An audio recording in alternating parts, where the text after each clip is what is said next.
Former Democratic Congressman Alan Grayson has a new book out chronicling and documenting how Donald Trump has committed more crimes than any president in history, or literally than any other person who has been impeached throughout history. Check this out.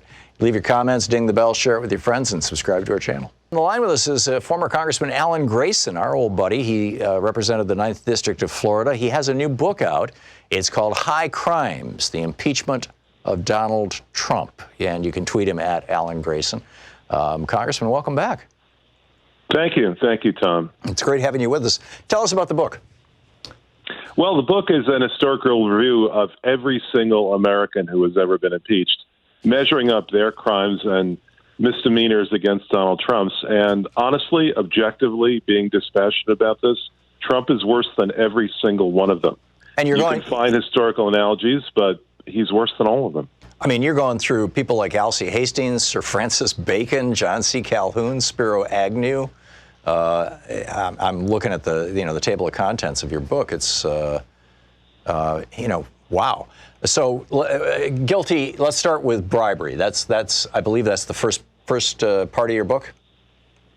Yes, but there's closer historical analogies to what's happening right now. You know who Rod Blagojevich is. Yeah. Did you know that one of the reasons why Rod Blagojevich was put out of office is because of something very similar to what Trump did in Ukraine? You mean why he lost the election, or why he was impeached, or why he was sent to prison? Yes, he was impeached and sent to prison for selling the Senate appointment that Barack Obama made available to him when Barack was elevated to the presidency. Correct. But he was also impeached and convicted, Blagojevich that is. He was also impeached and convicted because there was a reporter at the Chicago Tribune that he really hated.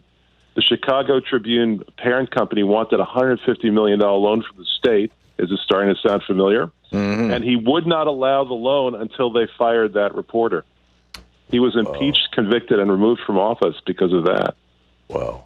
And Trump is talking about pardoning him right now, by the way. That's right. Two birds of a feather flock together. Yeah. I'll give you another example. A governor of Texas was impeached and removed from office. He had a political opponent, someone who ran against him, like Biden is trying to run against Trump.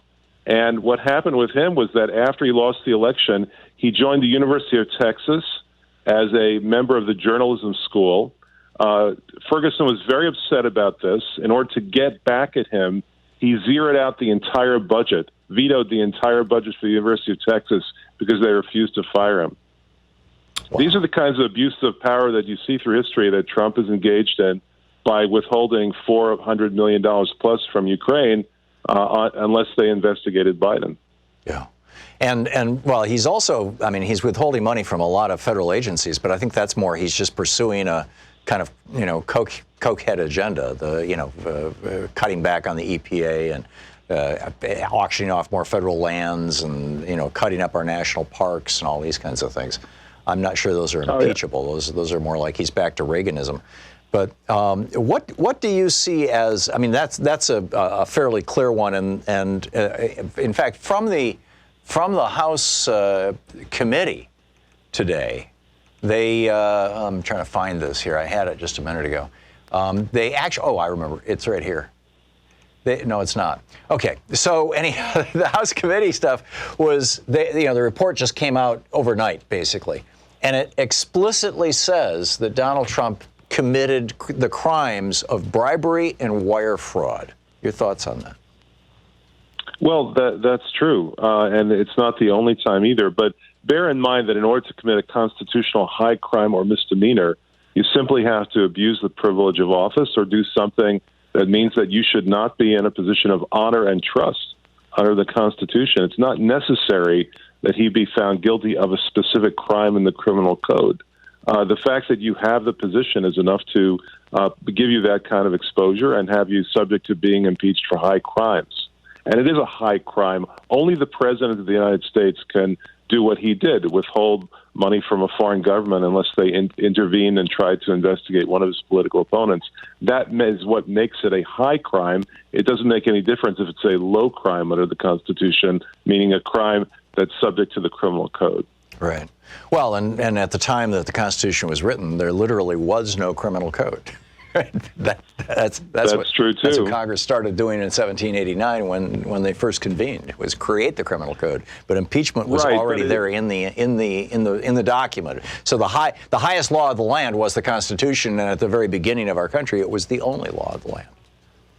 Right. The Constitution specifically says that treason and bribery, treason being defined in the Constitution, are bases for removing someone from office, impeaching and convicting him and removing him from office. But then there's the broader category of high crimes and misdemeanors. And misdemeanors aren't things that you have to be president to do. For instance, over and over again, we've had people impeached or removed from office for misconduct that you don't have to be a federal judge or a president or a vice president to do. Things like, for instance, tax evasion. Things like, for instance, sexual misconduct. Eric Greitens, the governor of Missouri, was removed from office just 2 years ago for sexual misconduct with one woman. And now Trump, what is the number now based upon the new book that came out? He's in the 70s 20. Now, right? In the 70s? No. Right. My book documents 35 cases of sexual misconduct by Trump, but there's another book out right now that goes much higher than that. I guess it's about 20 women. About 20 women who are actually suing him. Quite a number suing him, but there's been many more documented cases of this, and Greitens was removed from office because of sexual misconduct with one woman. Which raises an interesting question. You know, the Bill Clinton impeachment, at least the final phase of it, began in a really big way with Paula Jones suing Bill Clinton in civil court. It wasn't a criminal indictment. It was a civil indictment. And that led to the discovery of Monica Lewinsky, and, the rest was history. What's the status of these 20-some-odd lawsuits by various women against Donald Trump? Have they all been put on hold because he's president? I mean, the Paula Jones lawsuit was certainly not put on hold. No, but actually what Clinton was actually impeached for was not the allegations in the lawsuit, but rather his supposed obstruction. And again, in Clinton's case, we're talking about obstruction in a civil case not related to his professional conduct, in which Clinton allegedly got two witnesses to testify or attempted to get them to testify differently from what they would have otherwise testified on the truth. In Trump's case, there's dozens. And these dozens are because he, as president of the United States, has ordered them not to testify. There's a far stronger case for obstruction of justice against Trump than there's been literally against anybody, against Clinton or against anybody else of the 3 or 4 or 5 people who faced obstruction of justice charges in our history. We're talking with former Florida Congressman Alan Grayson. He's got a new book out. It's called High Crimes, The Impeachment of Donald Trump. Available wherever you get books, fine books. And impeachbook.com. It'll be live later today. Oh, cool. Impeachbook.com. Impeachbook.com. And, you've done a brilliant job of explicating this in both your book and just in the last 10 minutes here on this program, with your essentially lawyer and historian hats on. If you don't mind, I'd like to ask you to put on your politician hat. You swam in our political waters for some time and did so rather well and rather famously. In particular, you're going after the Republicans for their health care policy. Don't get sick, and if you do, die quick. How do you see this playing out politically? We've got the House of Representatives is presumably going to have a vote on Wednesday. Huge rallies all across the United States Tuesday night being put on by Indivisible and a bunch of other groups, Move On and so forth. 5:30 wherever you are locally across the country, check it out. But how do you see this playing out Wednesday in the House and then in January in the Senate? Well, let me point out a couple of things. First, historically, Andrew Johnson was impeached and survived by one vote in the Senate. And people don't realize this, but 6 weeks afterward, the Democratic Party, his party, had a national convention, and he ran for re-election and got 1/7 of the vote in his own convention 6 weeks after he just narrowly escaped impeachment and conviction.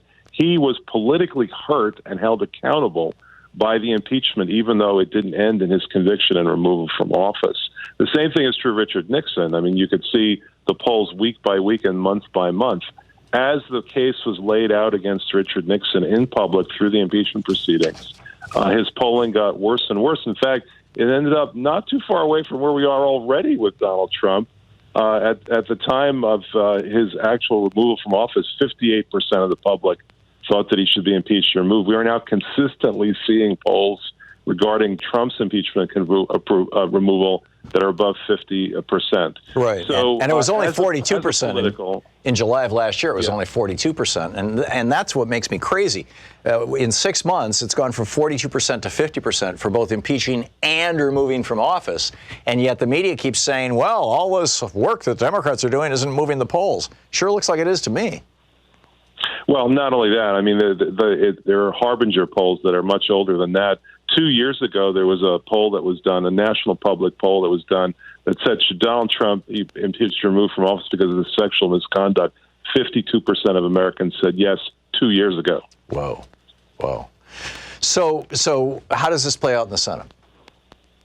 Well, it can play out one of two ways. It can play out where the Republicans try to treat this as a political exercise, and they remain in line. And they do what Trump wants them to do. And there have been some cases of that historically, but by far what's happened primarily historically is that the Senate, even when dealing with the 3 presidential impeachments that we've had that have gotten through Congress, they even with regard to those, typically it has not been a party line vote. Typically what's happened is that people in the Senate treat it like what it is, that they're jurors trying to decide a case against the president. But both McConnell and Lindsey Graham, either way. McConnell runs the Senate, Lindsey Graham runs the Judiciary Committee. Both of them have said they don't, their minds are already made up, and they're not going to let Trump get impeached. Period. Full stop. We'll see. I mean, McConnell has been known to change his mind, and he had a powerful reason to do that this week, because this week the new Democratic governor of Kentucky restored voting rights to the 27% of African-American men who don't have the right to vote in Kentucky or didn't before this week because they were convicted felons. That's going to be a hard time for McConnell next year when he's on the ballot and runs for re-election. We'll see how he really feels if he wants Trump on the ballot with him. Plus, Amy McGrath is a hell of a candidate. I mean, she's really something. Congressman Alan Grayson, his new book, High Crimes, The Impeachment of Donald Trump, impeachbook.com is the website. Congressman, thank you for dropping by.